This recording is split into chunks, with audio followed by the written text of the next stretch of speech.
السلام علیکم ناظرین، میں ہوں عرفان نظامی اور آپ دیکھ رہے ہیں دکن میڈیا کا اردو خبرنامہ۔ آئیے سرخیوں پر نظر ڈالتے ہیں۔ وزیر فینانس نرملا سیتارمن نے پیش کیا عام بجٹ، روزگار، ہنر اور نوجوانوں پر توجہ مرکوز۔ بہار کو نہیں ملے گا خصوصی ریاست کا درجہ، مودی اور نتیش کمار نے مل کر عوام کو دھوکہ دیا۔ مرکزی حکومت کے فیصلے پر کانگریس اور RJD کی تنقید۔ اسرائیلی فوج نے غزہ کے کچھ حصوں کو دیا خالی کرنے کا حکم، اسرائیلی حملے جاری، مزید 70 فلسطینی جاں بحق۔ نرملا سیتارمن نے اعلان کیا کہ حکومت کی جانب سے نئے ٹیکس نظام کو آسان بنایا جا رہا ہے۔ وزیر فینانس نے کہا کہ ٹیکس دہندگان میں سے 2/3 لوگ نئے ٹیکس نظام میں آ چکے ہیں۔ اسٹینڈرڈ ڈیڈیکیشن کی حد 50,000 روپے سے بڑھا کر 75,000 روپے کر دی گئی ہے۔ انہوں نے کہا کہ اس تبدیلی سے حکومت کو 37,000 کروڑ روپے کا نقصان ہوگا۔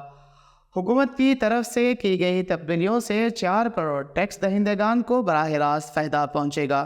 بجٹ پیش کرتے ہوئے نرملا سیتارمن نے کہا کہ پردھان منتری غریب کلیان یوجنا میں 5 سال کی توسیع کی گئی ہے، جس کا فائدہ ملک کے 80 کروڑ لوگ لے رہے ہیں۔ ہماری حکومت کی پوری توجہ روزگار، ہنر اور نوجوان پر مرکوز ہے۔ اس وقت ملک میں افراط زر 3.1% پر ہے۔ تعلیم اور روزگار کے لیے 1.48 لاکھ کروڑ روپے خرچ کرنے کی تجویز ہے۔ سیتارمن نے کہا کہ بجٹ میں نوجوان پر خصوصی توجہ دی گئی ہے۔ بجٹ میں طلباء کے لیے 10 لاکھ روپے قرضے کی تجویز دی گئی ہے۔ حکومت نے اعلیٰ تعلیم کے لیے 10 لاکھ روپے تک کے قرضوں کے لیے مالی امداد کا اعلان کیا ہے۔ وزیر فینانس نے اعلان کیا کہ افرادی قوت میں خواتین کی شمولیت کو بڑھانا اولین ترجیح ہوگی۔ پارلیمنٹ میں بجٹ اجلاس کے دوران مرکزی حکومت نے بہار کو خصوصی ریاست کا درجہ دینے سے انکار کر دیا۔ اس معاملے میں RJD نے بھی سخت رد عمل کا اظہار کیا ہے۔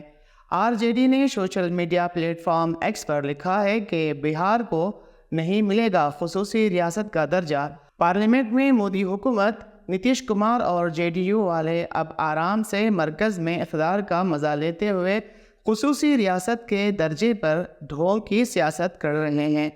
اس درمیان راجیہ سبھا میں RJD رکن پارلیمنٹ منوج جھا نے بڑا اعلان کرتے ہوئے کہا کہ خصوصی ریاست کا درجہ بھی لیں گے اور خصوصی پیکیج بھی۔ انہوں نے کہا کہ اس کے لیے ہم پارلیمنٹ سے لے کر سڑک تک لڑائی لڑیں گے۔ کانگریس نے اپنے آفیشیل X ہینڈل پر ایک پوسٹ شیئر کیا ہے جس میں بتایا گیا ہے کہ مودی حکومت نے بہار کو خصوصی ریاست درجہ نہ دینے کا فیصلہ کر لیا ہے۔ ویڈیو کی شکل میں کیے گئے اس پوسٹ میں بتایا گیا ہے کہ بہار کی عوام لگاتار خصوصی ریاست کا درجہ دیے جانے کا مطالبہ کر رہے ہیں، لیکن پارلیمنٹ میں مودی حکومت نے اس سے انکار کر دیا ہے۔ ساتھ ہی کانگریس کا کہنا ہے کہ یہ بہار کی عوام کے ساتھ دھوکہ ہے۔ یہ دھوکہ مودی اور نتیش کمار نے مل کر دیا ہے۔ اسرائیلی فوج نے غزہ کے کچھ علاقوں کو خالی کرنے کا حکم دیا ہے، جس کے بعد ان علاقوں میں رہنے والے لوگ پرہجوم آبادی والے حصے کی جانب جانے پر مجبور ہو گئے ہیں۔ اسرائیلی فوج نے غزہ کے کچھ علاقوں کو خالی کرنے کا حکم دیا ہے، جس کے بعد ان علاقوں میں رہنے والے لوگ پرہجوم آبادی والے حصے کی جانب جانے پر مجبور ہو گئے ہیں۔ اقوام متحدہ کے دفتر برائے رابطہ انسانی امور نے پیر کو کہا ہے کہ اسے اطلاعات موصول ہوئی ہے کہ اسرائیلی فوج کے احکامات کے بعد دیر البلح میں اور مغربی خان یونس سے لوگوں نے دوسرے علاقوں کی جانب جانا شروع کر دیا ہے۔ دونوں علاقوں میں پہلے سے ہی بہت زیادہ لوگ مقیم ہیں اور ان میں محدود سہولیات و پناہ گاہیں ہیں۔ عالمی ادارے نے کہا ہے کہ اسرائیلی فوج کے جن علاقوں کو خالی کرنے کا حکم دیا ہے ان میں خان یونس کے مشرقی حصے میں واقع علاقے شامل ہیں۔ مسلسل تنازعات اور انخلا کے احکامات غزے کے صحت کے نظام کو کافی نقصان پہنچا رہے ہیں۔ بار بار بے گھر ہونے والے لوگوں کے لیے ضروری خدمات حاصل کرنا مشکل ہوتا جا رہا ہے۔ اس دوران خان یونس شہر میں اسرائیلی حملوں میں کم از کم 70 فلسطینی جاں بحق اور 200 سے زیادہ زخمی ہو گئے ہیں۔